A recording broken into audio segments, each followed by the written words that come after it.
The hunter becomes the hunted. Shadows across the Atlantic. May 25, 1941. Midnight passes into a new day of gale-force winds and towering seas. The North Atlantic has turned savage, waves crashing over Bismarck's forecastle, spraying icy foam across the decks. Below, in the damage control parties, men work in steaming heat and ankle-deep water. That single shell from Prince of Wales has contaminated fuel tanks. Oil trails behind the ship like a dark wound. Speed drops to 28 knots, then lower as rough seas force caution. Admiral Lutyens knows every hour brings the British closer. He signals Berlin, repairs needed in France. The hunt is on. Aboard HMS Suffolk, Captain Robert Ellis keeps his cruiser at the edge of visibility. Radar pings painting Bismarck's silhouette on the glowing screen. Norfolk shadows from the other flank. They dare not close. Bismarck's secondary batteries could shred them, but they will not let go.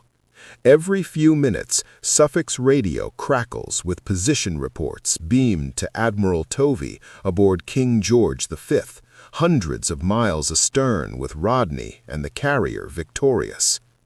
On Bismarck's bridge, tension replaces the previous day's elation. Lookouts strain through rain-lashed binoculars. Radar detectors whine whenever British sets sweep across them. Lutyens orders zigzag courses, sudden turns into squalls. For hours the game continues, German gunners itching to fire, British cruisers vanishing into mist only to reappear on the scopes. Then, late on the 25th, Victorious launches her strike. 9 swordfish biplanes, obsolete relics with fabric wings and open cockpits, claw their way through 50-knot winds. Torpedoes slung beneath fuselages. Pilots like Lieutenant Commander Eugene Esmond fight controls that buck like wild horses. The Germans spot them first as tiny specks against black clouds. Anti-aircraft guns open up. Pom-poms, 37 mm, the heavy 105 mm batteries thundering in staggered salvos. Tracers arc into the sky like angry fireflies. The swordfish press on, impossibly slow, skimming waves to avoid radar prediction. One by one, they release. Torpedoes splash into the water. Bismarck turns hard, engines screaming. Explosions bloom alongside. Close, but no hits. The crew cheers again, relief flooding through the ship. Those ancient crates couldn't touch them. The swordfish limp away, one shot down, others damaged. The Atlantic swallows the rest of the night.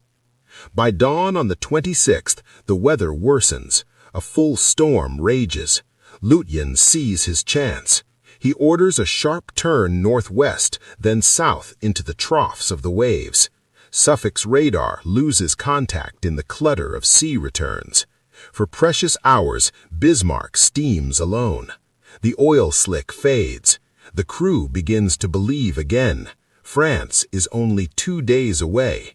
Repairs, refuel, back to sea. The British have lost her. In the wardroom, officers toast quietly. Sailors write letters home they think will soon be posted. Even Lutyens allows a flicker of hope in his reports. Enemy contact broken, proceeding to Saint-Nazaire. But far to the west, a lone Catalina flying boat from Coastal Command drones through the murk. Pilot Ensign Leonard Tuck Smith, an American volunteer, spots a dark shape on the horizon. Oil, awake. He shadows, radios the position. The net tightens again. Aboard HMS Ark Royal, Captain Loban Mound receives the sighting. The flight deck pitches violently in the storm, flight deck rising and falling 40 feet. Yet swordfish are readied once more. 15 aircraft, led by Lieutenant Commander Tim Coode, catapult into the air. They fly low, almost skimming wave crests, searching for the beast that has humiliated the Royal Navy.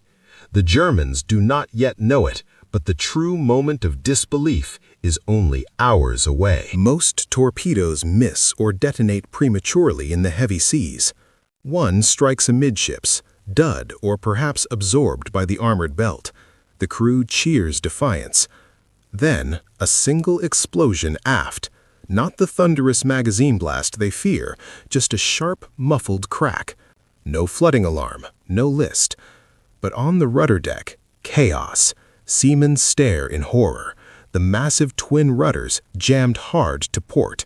A torpedo has struck the stern, warping the blades against the propellers. The ship begins to swing uncontrollably left. Engine room telegraphs ring frantically, full ahead, full astern, desperate attempts to steer with propellers alone. Nothing works. Bismarck circles helplessly at 8 knots, bow slicing into oncoming waves, decks awash. On the bridge, silence falls. Lindemann demands reports. Engineers confirm the impossible.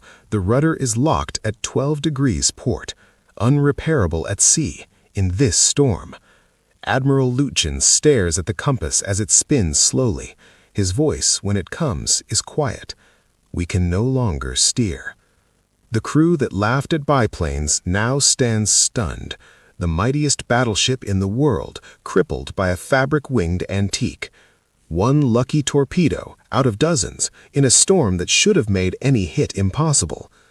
Dawn will bring the British battleships, King George V, Rodney, their 14 and 16-inch guns hungry for revenge. The final act approaches.